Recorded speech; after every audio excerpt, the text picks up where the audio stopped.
Well, President Trump standing firm on trade deals, saying he runs the shop.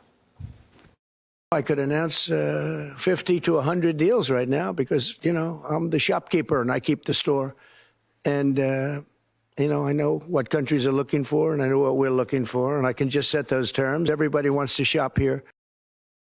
And now China is under pressure and coming to the negotiating table. Scott Besson and U.S. Trade Rep Jamieson Greer are set to meet with their Chinese counterparts in Switzerland this weekend for trade talks. But the Treasury Secretary says he expects they will focus on a de-escalation of tensions rather than a big breakthrough deal. What we're going to do in Switzerland is we've agreed to talk. Then on Saturday and Sunday, we will agree what we're going to talk about.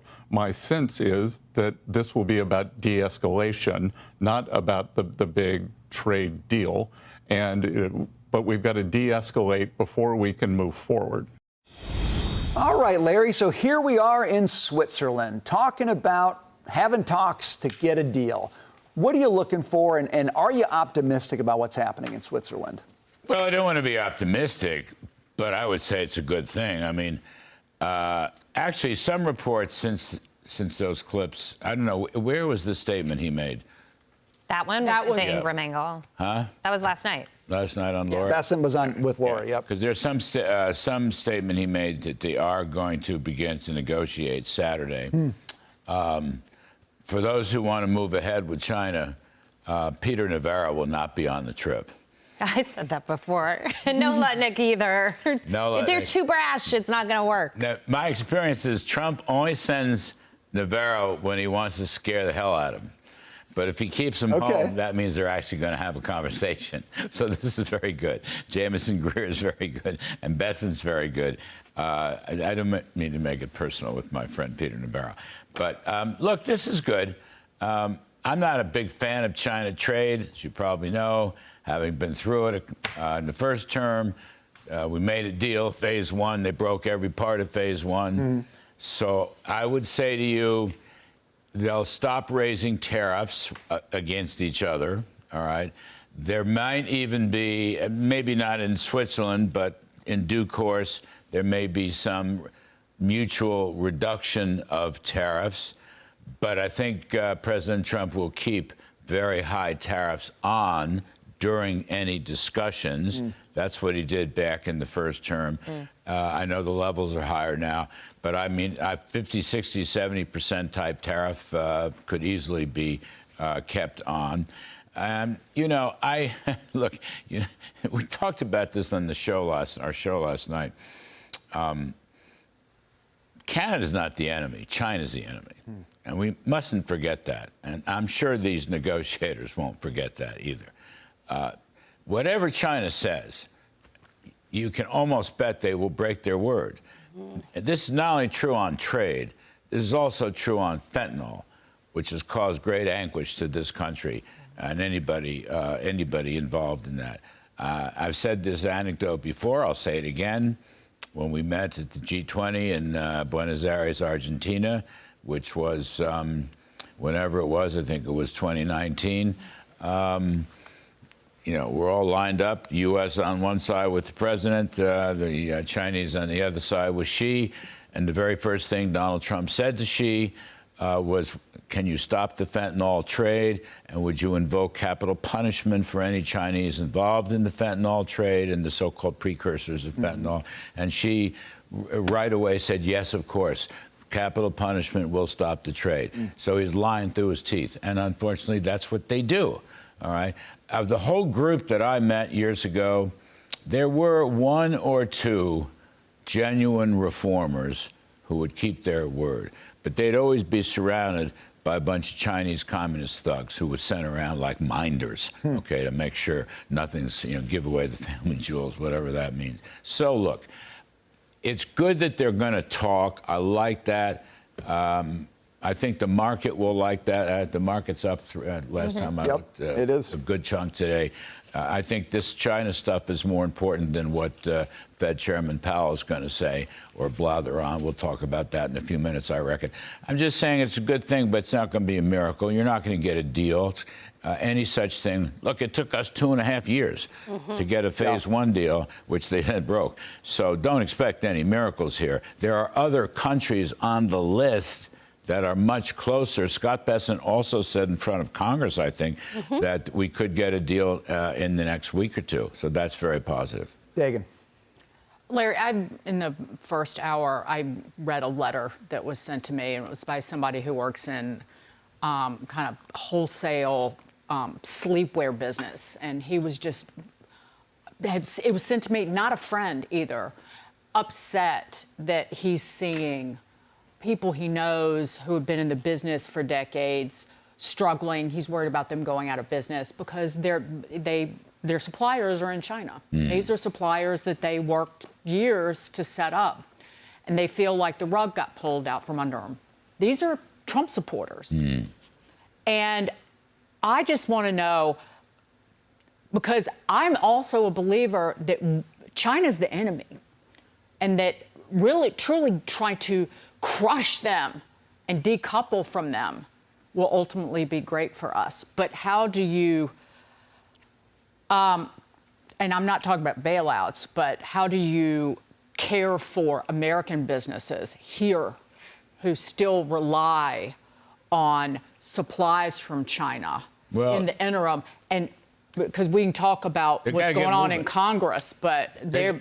No, they got to get. One thing I think could be set up is some form of trade credits, which has been tossed around. In other words, think of the Apple story, okay, where Tim Cook negotiated and all those iPhones made in China. Instead of wrecking his business, he was given a period of time. We don't really know all the details of that. He's moving into India. But I think you can give them some form of trade credits. So if you show your good intention to move from China, there's no reason why this stuff has to be done in China except cheap coolie labor and cheap slave labor, Uyghur labor, okay? So it's high time that these businesses get out of China, okay? That's my basic view of this whole story. Now, I know they can't do it this season, so maybe some exceptions can be made, some carve-outs where you might set up a system of credits, and you can stay in business now, but you're going to have to pay off a credit down the road, and that would be sort of like a tariff credit, if you will. We've done this in other areas. That's a possibility. The first time I heard this was on my show. My pal Steve Mnuchin was on, the former Treasury Secretary, and he talked about that. And I still think that's a viable thing. But the long and the short is, yes, there are going to be some costs, Dagan. All right? There's no way around it. There will be some costs. If they lie the way you say they do, and I believe you, I'm not questioning that, but if she can sit there and lie to your face, and so we're trying to negotiate with them, Bessent will be there over the weekend, you think to yourself, why didn't the administration go about some sort of an approach like this? And instead of negotiating with China, negotiate with American businesses, because you'd be more successful if you did that. The market wouldn't have turned upside down. There would be timelines. People would understand what they're doing. They could plan better, to Dagan's point. Why did they do it this way if they're going to lie to their faces? And basically what I'm hearing from you is you can't trust anything they say anyway. Then what are we doing?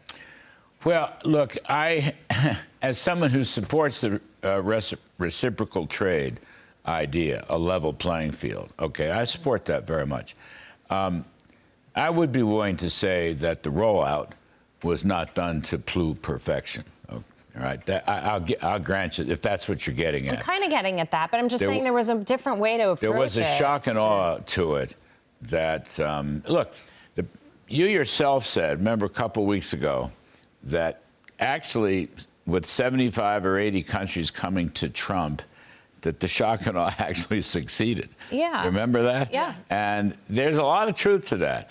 They came here, and now the deal-making process is being engaged in, even with China. And Wall Street sees that, the stock market's rebounding.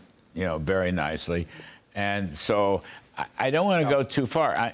I felt that some of the charge-off formulas, remember the reciprocal charge-off. Greek alphabet. That was, really one of the worst things I've ever seen. That came from Navarro's shop. We have since learned.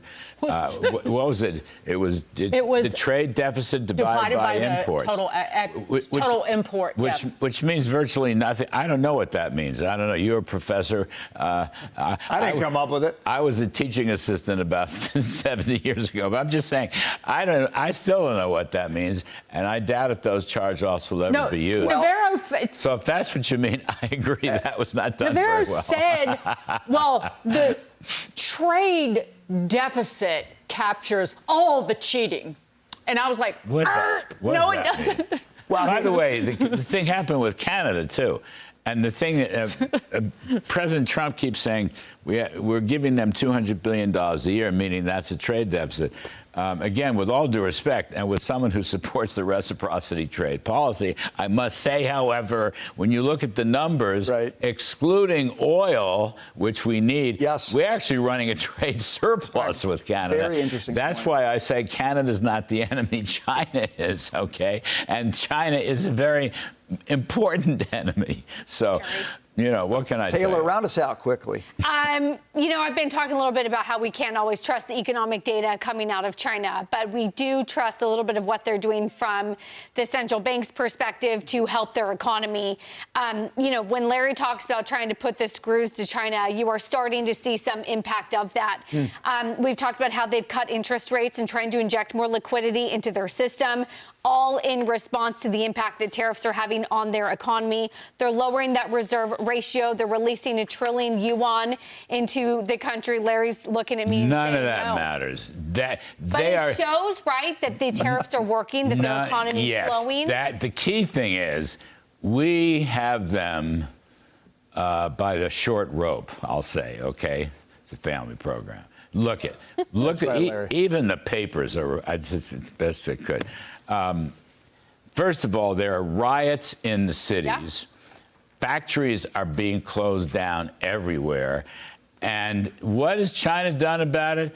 Nothing. It's in the Wall Street Journal. I have not read the whole thing. I'm a little behind the 8 ball this morning because I've been traveling.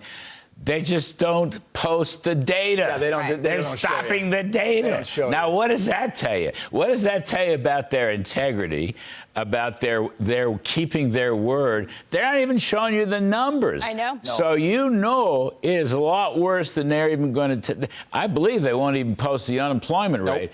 Xi Jinping, you know what? He thinks he's the emperor of China, okay? Maybe he is at the moment. But this is the kind of thing that could really bring him down. Because what did Trump do? Trump just said, we're your best customer, we're not playing. Yeah. Now, how brilliant was that? And I know some American companies were hurt, and I regret that very much. But in the great world of geopolitics, where China thinks it's hot stuff, and they have belts and roads and the Panama Canal and all this stuff, guess what? Trump is slowly turning their water off. And nobody likes that more than I do. I got to tell you that. We have them by we have them by the pecans. We have them by the pecans. And by the way, on this point with China, I will side with my old friend Peter Navarro. You just can't be tough enough with that crowd. I'm sorry. But they're just it's not like the performance of the economy is falling. It's that they won't tell us what the numbers are. All right. How about those apples? And the numbers say we got to go, but we'll keep talking about all this and more.